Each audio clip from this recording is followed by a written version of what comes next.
There is a new joke in Hong Kong these days. Locals say the city is no longer the darling of global capital, but is now the newest World Heritage Site instead. Yes, you heard that right. Hong Kong has been reduced to a relic of its past glory. While there is mockery in Hong Kong, there is outrage outside. See these protests in London and Taipei. What are these protesters asking for? What exactly has happened in Hong Kong? Are its days as an international financial hub truly over? Is it the end of democracy in Hong Kong? And who is responsible for Hong Kong's fall from grace? Hello and welcome to Connecting the Dots. I'm Unman Bhattacharya. Let's connect the dots of a story of crackdown on dissent, assault on democratic freedoms, erosion of autonomy, exodus of capital, and repression by the state.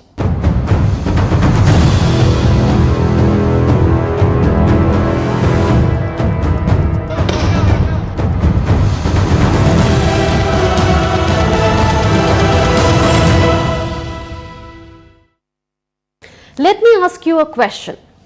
What makes a place a top-notch business destination? Many would say freedom to work in a predictable and enabling environment. And what if that freedom is taken away from you and you are accused of stealing state secrets or of colluding with foreign forces while you were just doing your legitimate job? Would you still want to do work or do business there? Who would? That's why capital and people are leaving Hong Kong. The other reason is the destruction of democratic freedoms there. This is what just happened in Hong Kong. Its pro-Beijing lawmakers have passed a law. It is a draconian national security law called Article 23. This law punishes offences such as external interference, treason, sabotage against the state, sedition, theft of state secrets, and espionage or spying, among other offences. Punishment under it ranges from several years in prison to life imprisonment. So why is the law draconian? Well, it is so vaguely and broadly worded and penalties under it are so severe that there is plenty of scope for a witch hunt. Let me tell you how. 1. Chinese sweeping definitions of national security and state secrets are now law in Hong Kong. 2.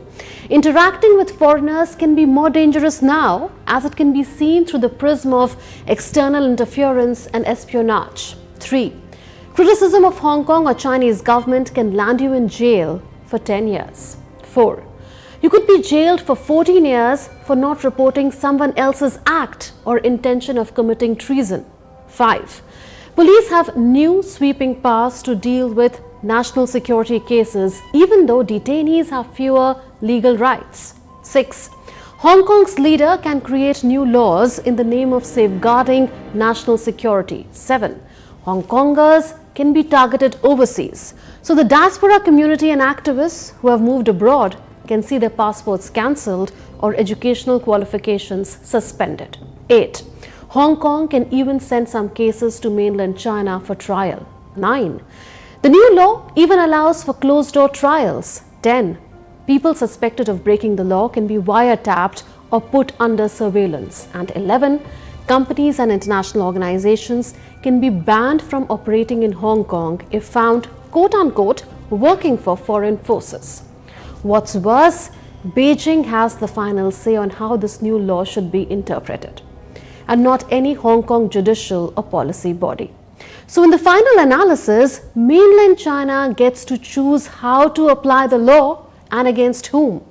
Doesn't that make it a sweeping law with the remote control in Beijing's hands? Given Beijing's record, many are asking if it will use the law to put those who defy it behind bars and also pursue its critics overseas. There is fear that such a law could mean locking up ordinary people who dare to speak their minds. By the way, most no longer do in Hong Kong.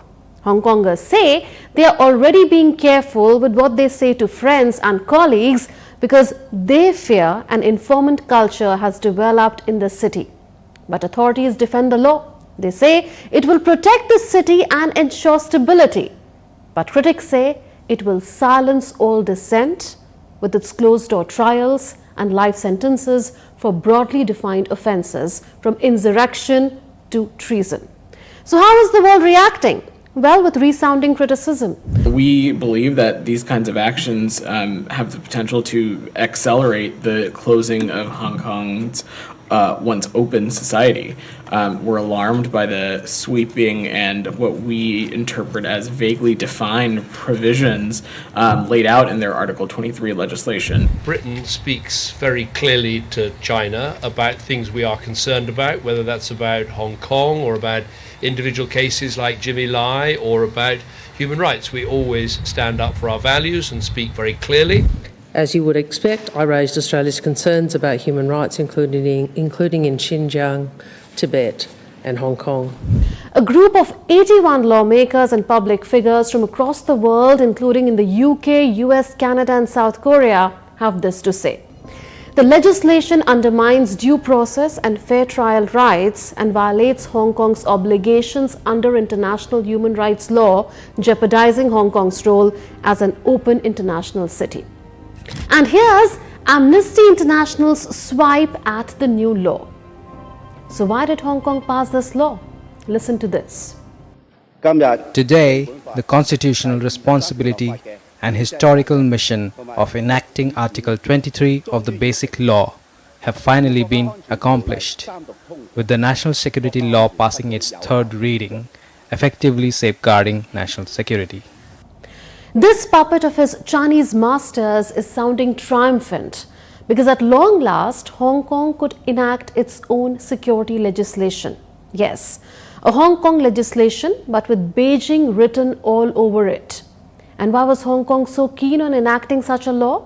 Because it was shaken by these massive pro-democracy protests of 2019 that challenged China's iron fist around Hong Kong. That year, China had proposed an extradition bill that could allow suspects in Hong Kong to be sent to China for trial. There was anger in Hong Kong. Scale of protests were unprecedented. They turned into a broader anti-China and pro-democracy movement. Protesters wanted greater autonomy from Beijing's grip, but the reverse happened. China responded with an iron hand. It imposed a national security law, or NSL, on Hong Kong in 2020. That law was quickly used to crush dissent and target figures of the pro-democracy movement. Hundreds of activists, politicians and public figures were either arrested or forced to live in exile. Why? Because they called for more openness in the Chinese-ruled financial hub.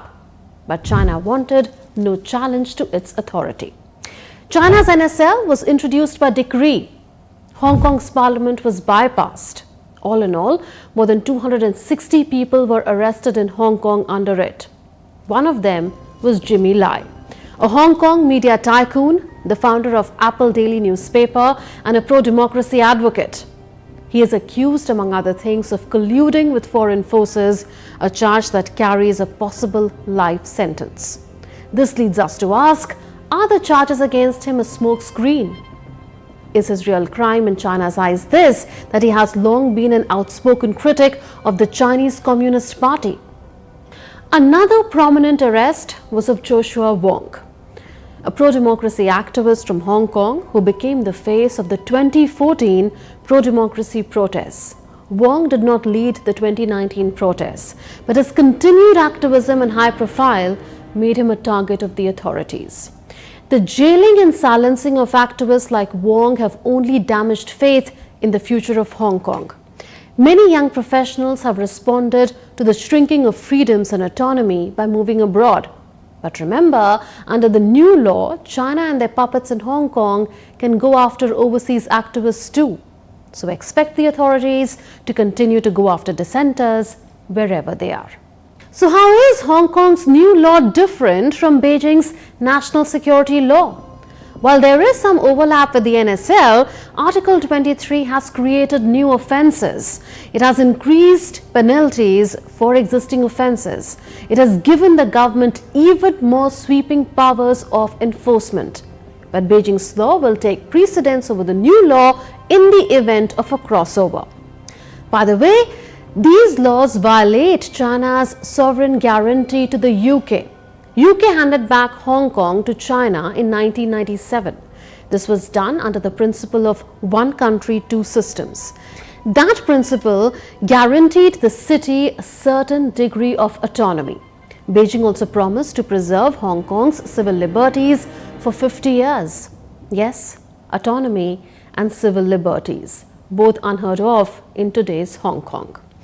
So for how long has Hong Kong's Article 23 been planned? For decades. An attempt to pass the law was made even in 2003, but it was shelved after massive protests. 500,000 Hong Kongers had taken to the streets against it then.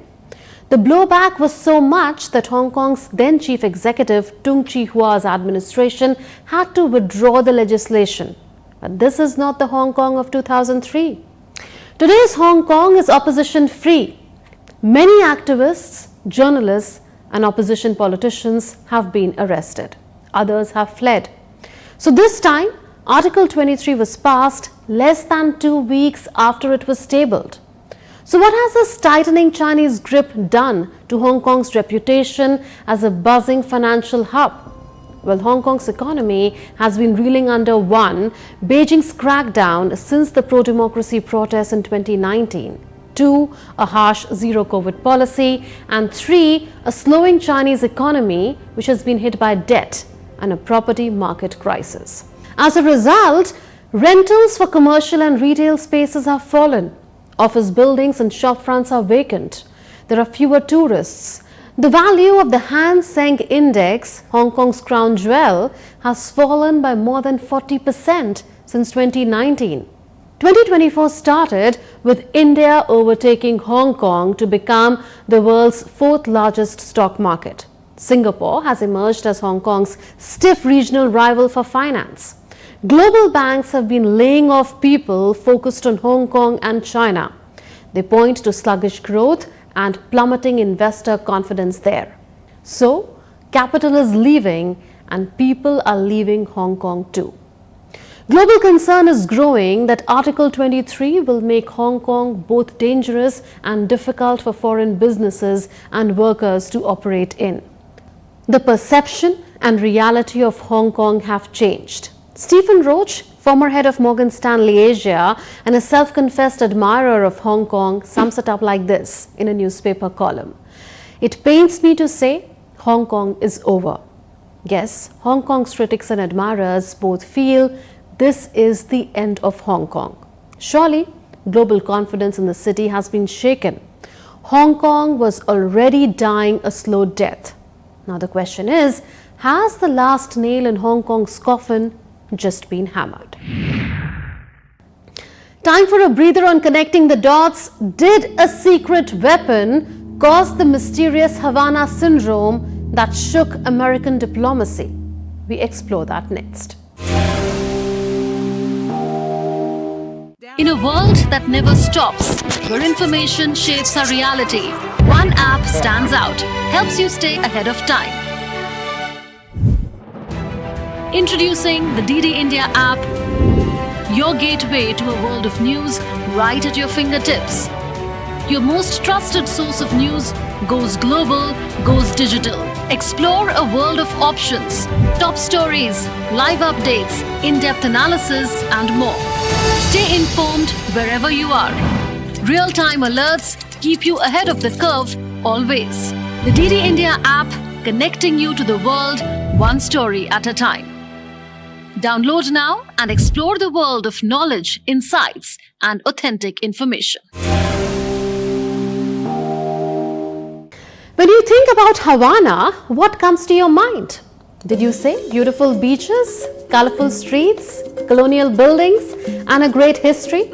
Not to mention the revolutionary leader Fidel Castro. But what if I tell you this Cuban capital is linked with some mysterious biological abnormalities, at least for Americans? They call it anomalous health incidents, more popularly Havana syndrome.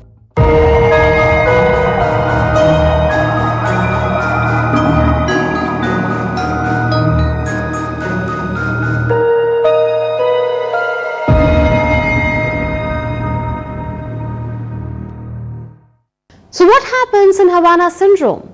The syndrome results in vertigo, headaches, memory lapses, cognitive dysfunction, and hearing of noises. And who suffers from it? Only US diplomats and intelligence officials.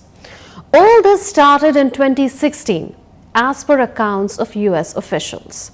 This is how the story started to play out. American diplomats and CIA officials stationed in the US Embassy in Havana reported headaches, nausea, acute discomfort, and painful sensations in the ears all of a sudden. They also reported memory loss and other cognitive difficulties. Soon, the United States evacuated much of their embassy staff. In the next few years, such cases were reported even outside Cuba, in Russia, China, Colombia, Uzbekistan, Austria, and more countries. Do you know in 2021, US Vice President Kamala Harris was to visit Vietnam, but her visit was delayed. Reason? Reports of potential Havana syndrome among US Embassy staff in Hanoi. And what about India? According to media reports, when CIA Director Bill Burns traveled to India in 2021, a member of his team reported Havana syndrome. In 2023, the government of India said it will launch an investigation into Havana syndrome. This happened after a plea was filed in the Karnataka High Court. That plea had asked for an inquiry into the presence of this mysterious illness in India. Now, what exactly causes Havana syndrome? From the very beginning, the exact cause was not known. But several conspiracy theories abound. There was early speculation that these were targeted attacks on US officials abroad, in which microwaves or ultrasonic energy was used. There were accusations and denials. Back in 2016, the US and Cuba had just patched things up after years of strained relations. Havana syndrome was a new irritant in ties though. Initially, Washington claimed its diplomats were victims of sonic attacks by Cuba. But Cuba denied any involvement. It said it knew nothing about the illness. US intelligence officials also pointed fingers at Russia.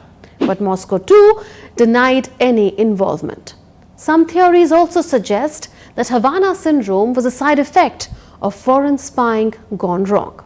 So theories after theories, but neither the intelligence community nor the medical fraternity has been able to identify the cause of the illness. In 2023, several US intelligence agencies concluded that Havana syndrome was not caused by any foreign adversary. Now, in March 2024, American Medical Research Agency, the National Institutes of Health, said it has found no evidence of brain injury in federal employees reporting symptoms of Havana syndrome. The study compared brain MRIs and clinical tests of over 80 federal employees and their family members reporting Havana syndrome with healthy volunteers. Researchers found no clear brain abnormalities unique to the syndrome. But NIH did acknowledge that though their study did not zero in on a specific cause, the symptoms experienced by those with Havana syndrome are very real and deserve serious attention. So the cause of Havana syndrome remains a mystery, but despite that, the US Congress passed a law in 2021 mandating compensation for affected CIA and federal employees. The Biden administration says it will work tirelessly to tackle Havana syndrome. And when you talk to people, when you hear them, when you hear what they've been through, there is no doubt in my mind but that they have had real experiences, real symptoms, and real suffering. Despite the unknowns, some officials believe more investigation is needed, especially into a possible energy weapon. So for the world, Havana may be a blend of sun, sand and salsa. But for America, it is a medical mystery demanding answers. Time for another breather on connecting the dots. The last decade was the hottest ever. Is our planet on the brink? We explore that next.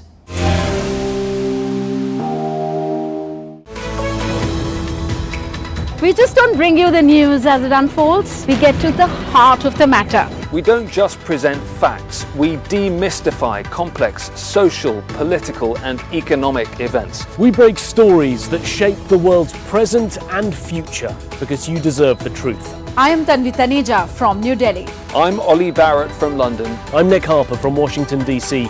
Join us on DD India Global Monday to Friday at these times.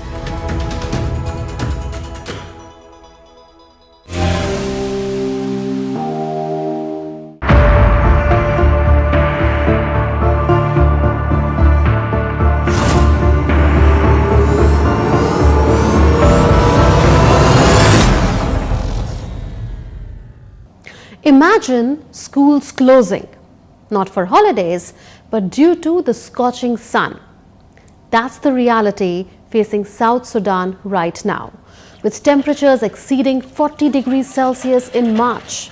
Here, extreme temperatures are usually experienced in the summer months, but this year they have arrived exceptionally early. But South Sudan is not alone. At least 5 African nations, South Africa, Gabon, Kenya, Nigeria and South Sudan all have recorded record-breaking temperatures. Look beyond Africa and you will find that a similar story is playing out in other continents too. Take this Latin American country, Brazil, for example. In Rio, people are desperately seeking refuge on beaches to escape the scorching sun. The city recently recorded a thermal sensation of 62.3 degrees Celsius, the highest ever measured since the Rio Alert system began collecting data in 2014. Scorching heat is gripping the entire planet. But wait, this is just the tip of the iceberg. The reality is grimmer. The United Nations has released a report with some seriously alarming news. The last decade was the warmest 10-year period on record. 2023 was officially the hottest year on record, and 2024 could be worse. The World Meteorological Organization says the global mean surface temperature in 2023 was 1.45 degrees Celsius above pre-industrial levels. And guess what? This alarming heat wave wasn't limited to land. Oceans are the warmest they have been in 65 years. The report further documents a massive decline in the Antarctic sea ice. A chunk larger than the area of Egypt dramatically vanished last year. The year 2023 set new records for every single climate indicator. This annual report shows that the climate crisis is the defining challenge that humanity faces. It is closely intertwined with inequality crisis, as witnessed by growing food insecurity, population displacement, and biodiversity loss. It is an existential threat to vulnerable populations everywhere, and particularly in the island states. The report reveals a troubling hotspot in the North Atlantic. Here, ocean temperatures rose an alarming 3 degrees Celsius above average. Such warm waters disrupt the delicate marine ecosystems. They force many fish species to migrate north in search of cooler waters. The United Nations Secretary General Antonio Guterres himself is calling this a distress call for the planet. Earth is issuing a distress call. The latest State of the Global Climate Report shows a planet on the brink. Fossil fuel pollution is sending climate chaos off the charts. Sirens are blaring across all major indicators. Last year saw record heat, record sea levels, and record ocean surface temperatures. Glaciers likely lost more ice than ever before. Some records are just chart-topping, they are chart-busting. The report says concentrations of 3 main greenhouse gases, carbon dioxide, methane and nitrous oxide, have also touched new records. These gases act like a blanket around Earth, trapping heat from the sun and causing the planet to warm. Oceans cover a vast 70% of Earth. They absorb a lot of this extra heat, acting like a giant sponge. But like we said before, this warming comes with several consequences. 1. Rising sea levels threaten coastal communities. And 2. Ocean acidification harms marine life like shellfish and coral reefs. 2023 was also an El Nino year. That's a weather pattern that leads to warmer Pacific Ocean temperatures, disrupts global rainfall patterns and leads to droughts in some regions like the Amazon basin and parts of Africa and Asia. It also triggers extreme weather events. Remember Cyclone Mocha in Bangladesh last year?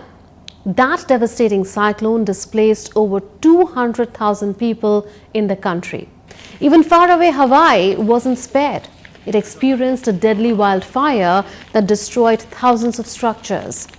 These climate hazards have a cascading effect on humanity.